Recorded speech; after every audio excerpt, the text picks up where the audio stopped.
पेंचा पेची, shape shifting demon. बचपन में हम सभी ने अपने माँ बाप, दादा दादी, नाना नानी से भूतों की कई कहानियां सुनी हैं। पर सोचिए कि क्या हो अगर एक दिन ऐसी ही एक कहानी सच हो जाए। 21 साल के शुभजीत के साथ कुछ ऐसा ही हुआ। शुभजीत 3 साल बाद अपनी पढ़ाई पूरी करके अपने गांव वापस आया था। शुभजीत वैसे तो बंगाल के पुरुलिया डिस्ट्रिक्ट के एक छोटे से गांव का रहने वाला था, पर पढ़ाई के सिलसिले में वो पिछले 3 साल से कलकत्ता में रह रहा था। शुभजीत को अपना गांव बहुत पसंद था, क्योंकि जहां शहर में हर जगह बिल्डिंग्स ही बिल्डिंग्स थीं, वहीं उसके गांव में चारों ओर जंगल ही जंगल थे, जहां की हरियाली और खुली हवाओं में उसका मन खुश हो जाता था। पर ये जंगल भी अपने अंदर कुछ ऐसे राज छुपाए बैठे थे, जिसकी वजह से गांव के लोग रात को कभी भी अकेले जंगल में नहीं जाते थे। वहां की कहानियों की माने तो जंगल में एक राक्षस रहता था, जो कि लोगों की जान निकालकर उन्हें मरने के लिए छोड़ देता था। लोग कहते थे कि गांव में जो भी पूर्णमासी की रात को उस जंगल में गया है, वो कभी भी जिंदा वापस नहीं लौटा। पर शहर में रहने के बाद शुभजीत ने गांव की अंधविश्वासी बातों को मानना छोड़ दिया था, और यही उसकी जिंदगी की सबसे बड़ी भूल साबित हुई। शुभजीत को एक दिन एक ईमेल आया, जिसमें लिखा था कि उसकी कोलकाता में एक कंपनी में नौकरी लग गई है और उसे 2 दिन बाद ही कंपनी में रिपोर्ट करना था। शुभजीत के माता पिता उसी दिन सुबह सुबह एक शादी के लिए उड़ीसा चले गए थे, तो उसने सोचा कि वो अगले दिन ही कलकत्ता के लिए निकल जाएगा, ताकि वो एक दिन पहले जाकर आराम से वहां सेटल हो जाए और ऑफिस के पहले दिन की तैयारी भी कर ले। शुभजीत की गांव में आखिरी रात थी। उसने पूरा दिन अपने गांव के दोस्तों के साथ पार्टी की, और पार्टी करते करते कब रात हो गई उन्हें पता भी नहीं चला। सबने थोड़ी पी रखी थी, तो सब लोग साथ में ही वापस घर जा रहे थे। शुभजीत के एक दोस्त मोंटी का घर बिल्कुल जंगल के रास्ते से सटा हुआ था। सब दोस्त जैसे ही मोंटी के घर पहुंचे, तो उन्होंने देखा कि शुभजीत उनके साथ नहीं था। उसके दोस्त उसके लिए परेशान हो गए और उसे आसपास ढूंढने लगे। पर शुभजीत को मोंटी के घर के पास आते ही जंगल से एक आवाज आई। उसे ऐसा लगा कि जैसे किसी ने उसका नाम पुकारा हो। तो शुभजीत जंगल के रास्ते उस आवाज के पीछे पीछे चला गया। वैसे तो शुभजीत बचपन में उस राक्षस की कहानियों पर बहुत विश्वास करता था और उसे उन कहानियों से डर भी लगता था। पर कलकत्ता में रहने और पढ़ने के बाद अब उसका सब कहानियों से पूरी तरह से विश्वास उठ चुका था।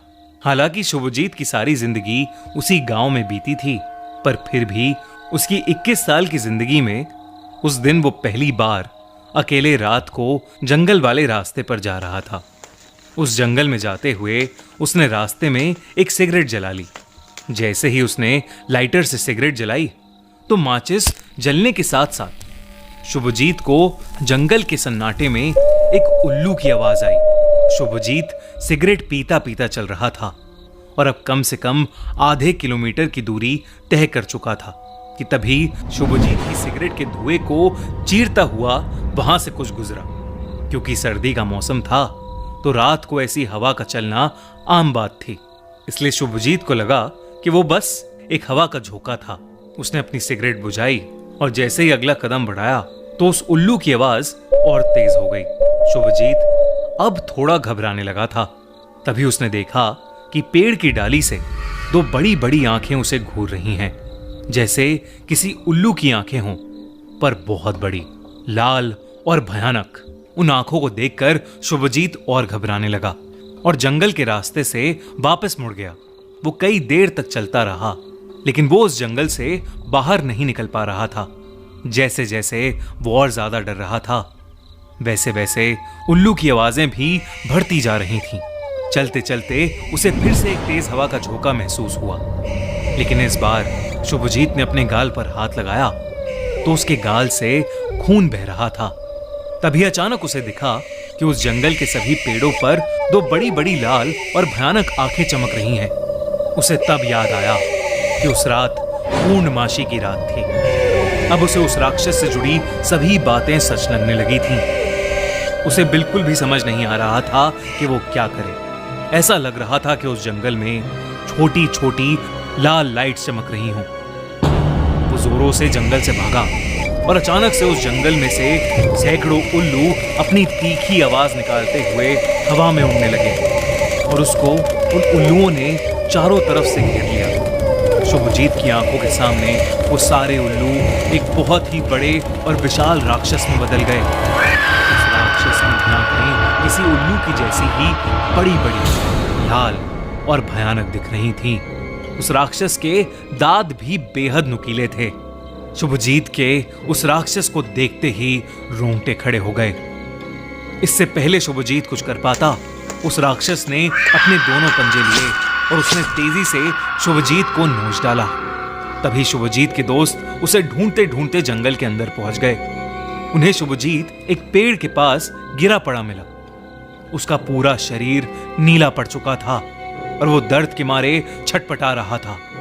उसके पूरे शरीर पर पंजों के निशान थे।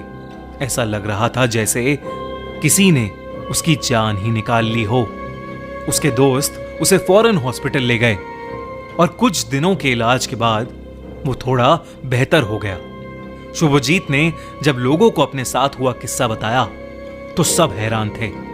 गांव के बुजुर्गों ने कहा कि वो राक्षस पेंचा पेची है, जो उस जंगल का एक ऐसा भूत था जो पूर्णमासी की रात को लोगों के जंगल में अकेले होने का इंतजार करके एक उल्लू के रूप में आकर अपने शिकार का पूरा खून चूस लेता है। ये सुनने के बाद सबको पेंचा पेची राक्षस पर यकीन हो गया।